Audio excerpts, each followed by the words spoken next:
அழைக்கின்றாரே நம்ம அண்ணா சாமி அழைக்கின்றாரே. அடியேன் ராமானுஜதாசன். மாயன் மயம் ஆன்மீக அன்பர்களுக்கெல்லாம் என்னுடைய அன்பான தை மாத ஆசீர்வாதத்தை தெரிவித்துக் கொள்கின்றேன். ஒவ்வொரு மாதமும் ஒவ்வொரு காலத்தில் நம்முடைய வாழ்வில் அனுபவங்களை புட்டு புட்டு வைத்தாலும் கூட, எத்தனையோ அனுபவங்களை பெற்றாலும் கூட நம் வாழ்க்கையில சில நேரங்களில் கலங்கித்தான் போகின்றோம். அந்த வகையில் இந்த மனித மனம் இறைவனையும் இறைவனை சார்ந்து ஜோதிடத்தையும் தானே நாடுகின்றது. அந்த வகையில் பார்க்கும்பொழுது தை மாதம், தை பிறந்தால் வழி பிறக்கும் என்பார்கள். அந்த வகையில மகர ராசியை பொறுத்த வரைக்கும் எத்தனையோ சோதனைகளையும் வேதனைகளையும் கடந்து சுமை தாங்கியாக ஒரு வாழ்வைத்தான் சந்தித்து வந்தீர்கள். ஏனி போல இருந்து பிறருடைய வாழ்வின் உயர்வுக்கு காரணமாக இருந்தீர்களுடைய உங்களை உயர்த்த யாரும் முற்படவில்லை. தன் கையே தனக்குதவி என்கின்ற நிலையில மகர ராசியை பொறுத்த வரைக்கும் இந்த தை மாதம் எவ்வாறு இருக்கும் என்பதை நம்ம பார்க்க போறோம். மகர ராசி அன்பர்களே, மாயன் மயனை நீங்க தொடர்ந்து சப்ஸ்கிரைப் பண்ணி ஆதரவு தருவீங்கிற ஒரு நம்பிக்கை எனக்கு எப்பவுமே உண்டு.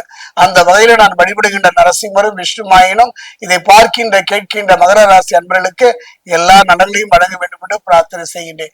பார்ப்போம். அதே நேரம் இந்த தை மாதத்தை பொறுத்த வரைக்கும் பலம் வாய்ந்த கிரகங்கள் என்று சொல்லக்கூடிய ஆத்மகாரகன், பிதுர்காரகன் என்று சொல்லக்கூடிய சூரியன், கலத்திரகாரகன் என்று சொல்லக்கூடிய சுக்கிரன் இருவரும் பயிற்சி ஆகின்ற ஒரு தருணமும் இந்த காலகட்டம். இது எவ்வாறு இருக்கும்? அதே நேரம் சனி பகவானை பொறுத்த வரைக்கும் பாதம் சரியா இருக்கின்றார். இந்த மூன்றையும் கலந்தே இந்த மகர ராசிக்கு இந்த தை மாத பலனை சோனி பிரசுரத்தின் மூலம் சொல்ல போகின்றேன்.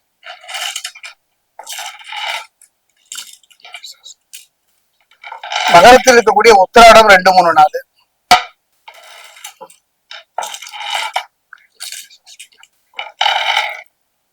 மகரத்தில் இருக்கக்கூடிய திருவோணம், மகர ராசி இருக்கக்கூடிய அவிட்டம் 1-2,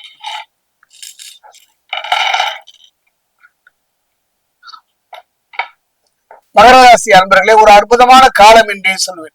கலங்கித்தான் போனீர்கள். எல்லாம் இருந்தும் இல்லாத ஒரு நிலையை சந்தித்தீர்கள். அடிவயிற்றில் எப்பவும் இடம் புரியாத ஒரு பயத்தையே வைத்திருந்தீர்கள். அந்த வகையில் பார்க்கும் பொழுது எல்லாம் சொன்னேன் அல்லவா, இருந்தும் இல்லாத ஒரு நிலை, அனாதை போன்ற ஒரு வாழ்வை சந்தித்து வந்த உங்க வாழ்க்கைகளுக்கு ஒரு அற்புதமான தருணம், ஒரு நிம்மதியான தருணம் இந்த தை மாதம்.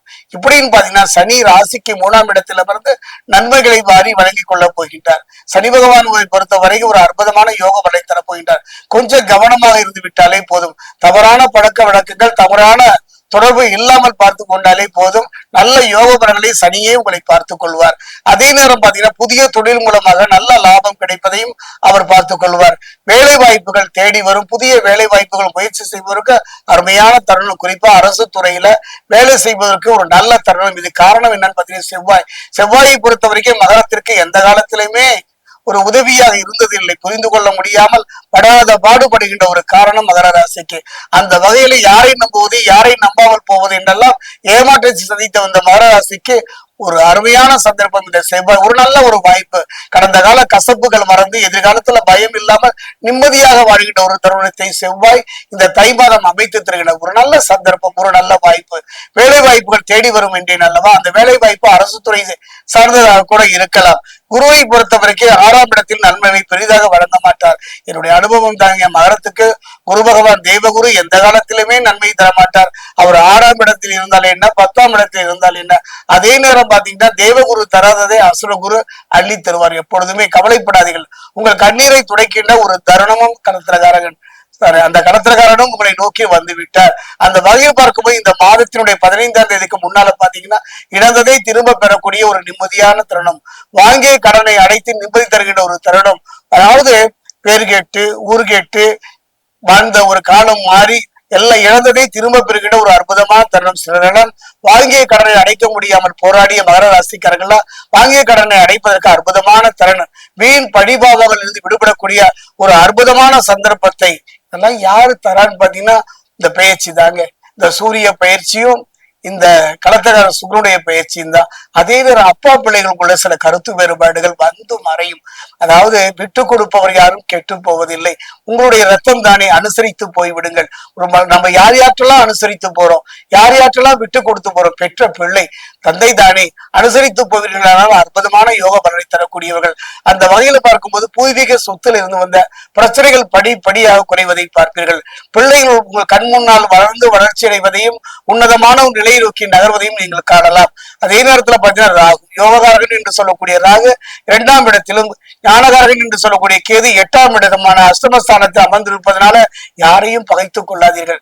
தான் உண்டு தன் வேலை உண்டு என்று இருப்பது சிறப்பு. சுயநலம் இந்த காலகட்டத்துல குறிப்பா இந்த தை மாதம் மகர ராசிக்கு தேவைதான். அதே நேரத்துல ராசிநாதன் சனி தனஸ்தானத்தில் பலம் பெற்று சஞ்சரிக்கின்றார். குறிப்பா பார்த்தீங்கன்னா மன கலக்கங்கள் தீரும், அடிவயிற்றில் தோன்றுகின்ற அந்த பயம் குறைந்து நிம்மதி தருகிற ஒரு காலமாக அமையும். நான் சொன்னேன் அல்லவா, சனி ராசிக்கு 3ஆம் இடத்தில் அமர்ந்து நன்மைகளை வாரி வழங்குவார் என்று, அதைத்தான் சொல்ல போகின்றேன். ராசிநாதன் சனி தனஸ்தானத்தில் பலம் பெற்று சஞ்சரிக்கின்ற ஒரு அருமையான சந்தர்ப்பங்க. அதே நேரம் மன கலக்கம் தீரும். ராசியில் பாத்தீங்கன்னா ஆத்மகரகன் என்று சொல்லக்கூடிய சூரியன், செவ்வாய், புதன், சுக்கிரன் கிரகங்களின் சேர்க்கை நல்ல காரியங்கள் பலவும் நடைபெறுகின்ற ஒரு சந்தர்ப்பம். உங்கள் கனவுகள் மெய்ப்படக்கூடிய ஒரு அருமையான தருணம். மன ரீதியா உடல் ரீதியா கடுமையான வேதனைகளையும் சோதனைகளையும் சந்தித்து வந்த உங்களுக்கு ஒரு அற்புதமான தருணம். தவித்த வாய்க்கு தண்ணீரும் பசித்த வயிற்றுக்கு ஒரு கவளம் உணவும். அதாவது அடர்ந்த வனத்திலே தனித்து நிற்கும்போது ஒரு பயம் வரும் அல்லவா, அந்த நிலை ஏதோ ஒரு குரல் நான் இருக்கிறேன் என்று சொல்வதை போல 4 கிரகங்கள்ங்க. ஒரு அருமையான அந்த தை மாதத்துல மகர ராசியை பொறுத்த வரைக்கும் 4 கிரகங்கள். அதை பாத்தீங்கன்னா ராசியில சூரியன், செவ்வாய், புதன், சுக்கிரன் கிரகங்களுடைய அற்புதமான சேர்க்கைங்க. ஆனா இந்த கிரகங்கள் இத்தனையும் ஒன்றாக சேர்ந்தாலும் கூட நான் சொன்னேன் இல்லையா, உறவினர்கள் மத்தியில சில மன கசப்புகள் வந்து தீரும். கவனமாக இருங்கள். பேசும்போது சரி பாத சரியாக இருந்தாலும் கூட இந்த காலகட்டத்துல நாக்கில சனி என்றுதான் நான் சொல்லுவேன். இந்த பேசுகின்ற ஒவ்வொரு சொல்லுமே பிற மனதை வேதனைப்படுத்தாமல், பிற மனதை காயப்படுத்தாமல் பேச கற்றுக்கொள்ளுங்கள். அதே நேரம் பாத்தீங்கன்னா நல்ல காரியங்கள் நடைபெறுகின்ற அருமையான ஒரு சந்தர்ப்பம் இந்த தை மாதம் மகர ராசிக்கு. அதே நேரத்துல விரோதங்கள் விலகுகின்ற ஒரு காலமும், பழிபாவங்கள் இருந்து விடுபடக்கூடிய ஒரு காலமும் இந்த காலகட்டம் தான். அதே நேரத்துல குரு மாதம் முழுவதும் வக்ரத்திலேயே இருக்கிறார். இந்த மாதம் முழுவதுமே குரு பகவானை பொறுத்த வரைக்கும் வக்ரத்திலேயே இருக்கின்றார். ராசிக்கு 3, 12 ஆகிய இடங்களுக்கு அதிபதி குருதானே. குரு வக்ரம் பெற்று சஞ்சரிப்பதனால குரு பகவான் வக்ரம் நன்மையும் தீமையும் கலந்தே தீரும். அதே நேரத்துல மகர ராசியை பொறுத்த வரைக்கும் குரு வக்ரம் பெற்று இருப்பதனால சென்ற மாதத்தில் ஏற்பட்ட சிக்கல்களும் பிரச்சனைகளும் இப்பொழுது படிப்படியாக விலகுவதையும் நீங்கள் பார்க்கலாம். வாசை தேடி வரவு வந்து சேரும். குருவின் பார்வையின் பார்த்தீங்கன்னா 2, 10, 12 ஆகிய இடங்களில் பதிகின்றது. அதாவது ஆதிபத்தியங்கள் மிக சிறப்பாக நடைபெறுகின்ற ஒரு காலமும் இந்த காலகட்டம் தான். குடும்பத்தில் சுப நிகழ்வுகள் நடைபெறுவதும். ராசிக்கு 8, 9 ஆகிய இடங்களுக்கு அதிபதி புதன். அது மட்டும் கிடையாது, அவர் கும்பராசிக்கு போகின்றார். அதாவது திருப்தி தரும் ஒரு யோகம் உங்களுக்கு வரப்போகின்றது. இந்த யோகத்தை பயன்படுத்துகின்ற ஒரு சந்தர்ப்பத்தையும் புதன் அமைத்து தருகின்றார். கருத்து வேறுபாடுகள் மாறும், பிரச்சனைகள் படிப்படியாக குறையும் அகலும். அதே நேரம் பார்த்தீங்கன்னா மகரத்தில் சஞ்சரிக்கும் சுக்கிரன் கும்பராசிக்கு 15ஆம் தேதிக்கு அப்புறம் போறாருங்க. ராசிக்கு 5, 10 ஆகிய இடங்களுக்கு அதிபதி சுக்கிரன் தனஸ்தானத்திற்கு வரும் பொழுது பொருளாதாரம் உச்சநிலை அடையும். ஏதோ ஒரு விதத்துல ஏதோ ஒருவர் மூலமாக பொருளாதாரம் ஈடுகட்டுகின்ற ஒரு அற்புதமான ஒரு யோகம் நிலை. யாரிடமும் சென்று கைகட்டி நிற்காத ஒரு நிலை, யாரிடமும் கையேந்தாத ஒரு நிலை இந்த தை மாதத்திலேயே மகர ராசிக்கு கிடைக்கும். அதே நேரம் பார்த்தீங்கன்னா புதிய முயற்சிகளில் வெற்றி காண்பீர்கள். உயர் அதிகாரிகளோடு ஏற்பட்ட பிரச்சனைகளா இருந்தாலும் சரி, அரசு துறையில் ஏற்படக்கூடிய பிரச்சனைகளா இருந்தாலும் படிப்படியாக குறைவதை காண்பீர்கள். அரசு துறையில ஆதாயம் இருந்ததுக்கு ஒரு அற்புதமான தருணம் மகர ராசிக்கு. அதே நேரம் கொஞ்சம் கவனமா இருங்க, நிதானமா இருங்க, பொறுமையா இருங்க. உடல் நலத்துல கவனமாக இருக்கக்கூடிய ஒரு காலகட்டம். முடிந்தால் திருத்தணி, நான் அடிக்கடி சொல்லுவேன் அல்லவா, எல்லாம் நன்மையாகத்தான் நடந்து கொண்டிருக்கின்றது. ஆனா ஏதோ ஒரு பயம் இருந்து கொண்டுதான் இருக்கின்றது. திருத்தணி பாதசனீஸ்வரர் ஆலயம் சென்று ஒரு தேங்காய் வாங்கி 2ஆக உடைத்து அதில் நல்லெண்ணெயோ நெய்யோ நிரப்பி வழிபாடு செய்யுங்கள். முடிந்தால் குலதெய்வம் ஆலயம் சென்று மனமுருக பிரார்த்தனை செய்யுங்க. 2 சொட்டு கண்ணீர் அந்த குலதெய்வம் பாதத்தை விட்டு வாருங்கள்.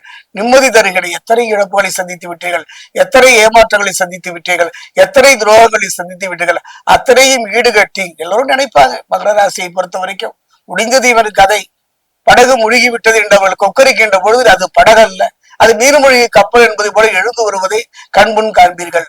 சொன்னேன் அல்லவா, திருத்தணி பாதசனீஸ்வரர் ஆலயம் சென்று வழிபடுவது அற்புதமான யோக பலனை இந்த தை மாதத்தில் தரும்.